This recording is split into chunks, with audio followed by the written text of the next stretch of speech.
responsáveis pela nossa igreja. Fui eu que fiz esse problema? O que eu fiz? Glória a Deus. Vocês estão batidos? E temos que entender que nós somos os responsáveis pela situação da nossa casa, pela situação da nossa igreja, pela situação do nosso bairro, pela situação da nossa cidade, pela situação do nosso país. Às vezes nós queremos nos eximir de toda essa responsabilidade e pensar que quem é de direito ter este dever são os missionários, os pastores, os obreiros dentro da casa de Deus. Porém, nós que estamos aí embaixo também somos 100% responsáveis pela atual situação, tanto da igreja, tanto quanto do mundo aí fora. Essa responsabilidade, irmãos, é nossa. Desde o crente mais novo que aceitou a Cristo Jesus, até o crente mais velho que aqui está, que tenha uma longa estrada pelo Evangelho. O fato é que nesta noite nós iremos entender qual é a vontade de Deus em relação a nós, a ministrar a sua palavra, a pregar a sua palavra, a divulgar o Evangelho e fazer com que as pessoas que ainda não conhecem a Cristo se ajoelhem perante a cruz do nosso Senhor e Salvador Jesus de Nazaré. Antes de ler aqui, eu quero deixar uma frase. E eu quero que você guarde essa frase para o resto da sua vida. Ninguém pode se considerar salvo sem que este queira que outras pessoas também sejam salvas. Eu vou falar de novo para você entender. Ninguém pode se considerar salvo sem que esta pessoa também queira que outras pessoas sejam salvas. Não existe salvação em sua vida se você não tem um desejo de que outras pessoas também sejam salvas. Vamos abrir a Bíblia Sagrada no livro de Juízes, capítulo de número 6, versículo de número 11 ao versículo 16. Vamos estar de pé para podermos fazer reverência à leitura da palavra de Deus. Juízes, capítulo de número 6, versículo de número 11 ao versículo de número 16. Diz-nos desta forma a palavra de Deus.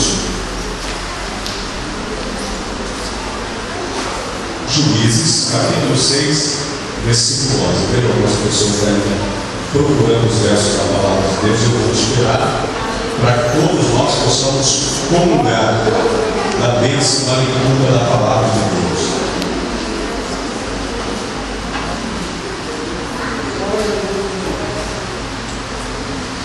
Diz-nos assim: então veio o anjo do Senhor e assentou-se debaixo do carvalho que está em Ofra, que pertencia a Joás, a Abiezerita.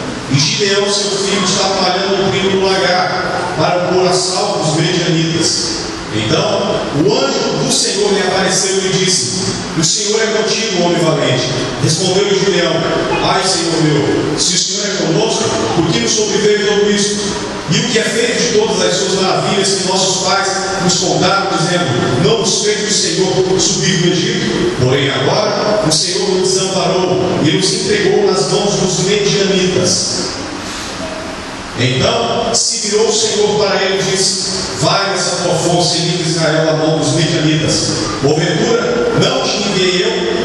E ele lhe disse: ai, Senhor meu, com que livrarei Israel? Eis que a minha família é a mais pobre em Manassés, e eu o menor na casa de meu pai. Tornou-lhe o Senhor: já que eu estou contigo, ferirás os medianitas como se fosse um só homem. Diga amém. Nosso querido pastor já fez a oração e eu não tenho dúvida de que o Senhor vai nos abençoar nessa noite. Tome seus assentos, por favor.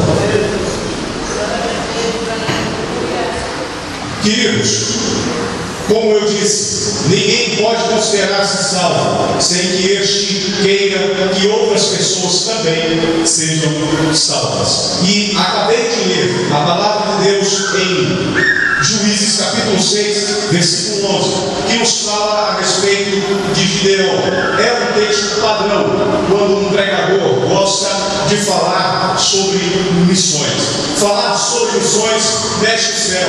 Falar sobre missões provoca um movimento poderoso de Deus. Falar sobre missões faz com que o Senhor se levante do trono e bata a palma para a igreja. Porque quando alguém está direcionado para missões, quando o coração se deleita em fazer missões, quando alguém se dá para fazer missões, Deus do alto do céu se arregimenta com um exército de anjos e dá uma ordem: vá e abençoe todos os aspectos dessas pessoas que estão com esta vontade de que outras pessoas se convertam aos pés do meu filho Jesus de Nazaré. E quando eu leio aqui em Gideão, eu vejo alguns aspectos em sua vida que faz menção de nossa vida, talvez de algumas características que nós tenhamos também em nossa vida. O fato é de que quando o Senhor chamou a Gideão, ele quis dar a marcha ré, ele não quis entrar numa missão, ele não quis se deixar ser levado pelo chamado de Deus. O fato é de que Gideão estava com medo, não acreditava em si, pensava ele que era apenas um membro de banco e queria somente assistir os cultos na igreja, pensava ele que era somente uma pessoa que iria aceitar a Jesus e que não tinha necessidade de pregar o evangelho a outras pessoas. Mas Deus, na sua infinita misericórdia, mostrou aquele moço que se via tão miserável, tão pequeno, que era da tribo mais pobre de Israel, que era da família mais pobre da casa de seu pai. Deus mostrou aquele moço que ele não era nada de pequeno, que ele tinha um potencial a ser usado, que ele tinha em si características fundamentais para ser uma pessoa bem sucedida quando se dá para fazer missões. E quando Deus olha ele, Deus diz: homem valente. O primeiro aspecto na vida daquele moço é de que ele era valente e não sabia o que era, é de que ele tinha potencial e não sabia.